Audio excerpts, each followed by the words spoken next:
ఉమ్మడి విశాఖ జిల్లా స్థానిక సంస్థల ఎమ్మెల్సీ వైఎస్ఆర్ కాంగ్రెస్ పార్టీ అభ్యర్థిగా శ్రీ బొత్స సత్యనారాయణ గారు పోటీ చేస్తున్నారు. కావున అత్యధిక మెజారిటీతో గెలిపిస్తారని ప్రార్థిస్తున్నారు. పబ్లిక్ న్యూస్ 9 కి స్వాగతం. నేను మీ అరుణ. విశాఖ ఎమ్మెల్సీ ఎన్నికల్లో పోటీపై కూటమి నేతలు కీలక సమావేశం. ఎమ్మెల్యేల అభిప్రాయాలను సేకరించనున్న కమిటీ నివేదిక ఆధారంగా పోటీపై నిర్ణయం తీసుకునే అవకాశం.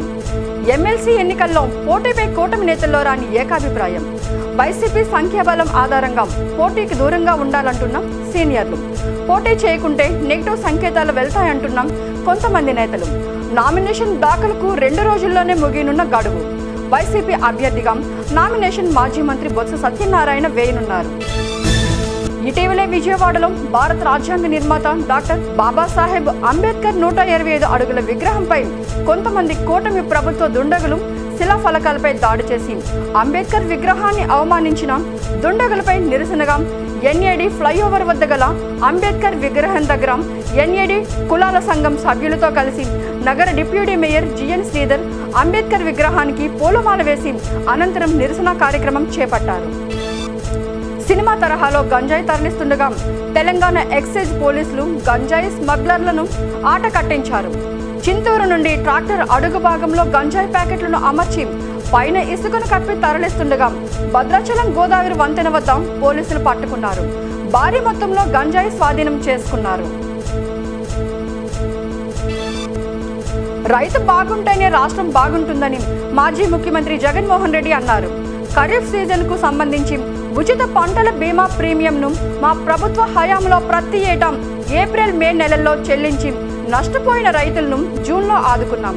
ఖరీఫ్ పంట వేసే సమయానికి రైతులపై పైసా భారం కూడా పడకుండా ఉచిత పంటల బీమా ప్రీమియం మొత్తాన్ని ప్రభుత్వమే చెల్లించి సమర్థవంతంగా అమలు చేశామని జగన్మోహన్ రెడ్డి అన్నారు.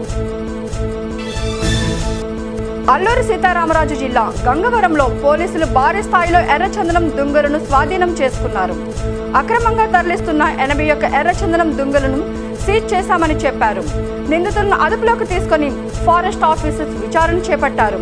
స్వాధీనం చేసుకున్న ఎర్రచందనం విలువ 50 లక్షల వరకు ఉండవచ్చునని అధికారులు అంచనా వేశారు. నస్కల్లో దొంగబాబులు హల్చల్ చేశారు.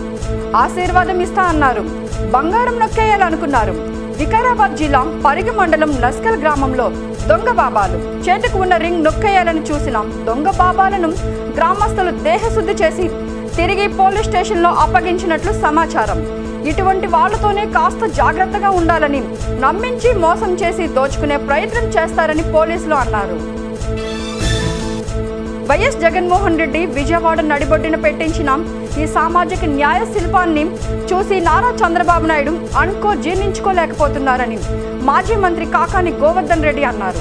తెలుగుదేశం పార్టీ కూటమి ప్రభుత్వం అధికారంలోకి వచ్చాక పేదలు సామాన్యులు అమాయకుల మీద ఏ విధంగా అయితే దాడులు జరుగుతున్నాయో అదే విధంగా నవభారత రాజ్యాంగ నిర్మాత అయిన అంబేద్కర్ విగ్రహం మీద దాడి చేయడం దౌర్భాగ్యం, దురదృష్టకరమని ఆయన అన్నారు. జీడిమెట్ల ఠాణా పరిధిలో గాయల రామారంలో దారుణం. రోడ్డుపై నడుచుకుంటూ వెళ్తున్న వ్యక్తిని కారు ఢీకొట్టడంతో 38 సంవత్సరాల వయసు గల సెక్యూరిటీ గార్డు గోపి అక్కడికక్కడే మృతి చెందారు. మద్యం మత్తులో అతివేగంగా కారు నడపడమే ప్రమాదానికి కారణమని తెలుస్తోంది. సీసీ కెమెరాలో రికార్డైన ప్రమాద దృశ్యాలు ఇప్పుడు వైరల్ గా మారాయి.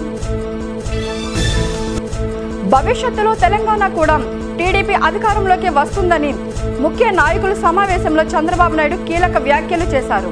ప్రతి నెల 2వ శనివారం ఆదివారం తెలంగాణకు చంద్రబాబు నాయుడు వెళ్లనున్నారు.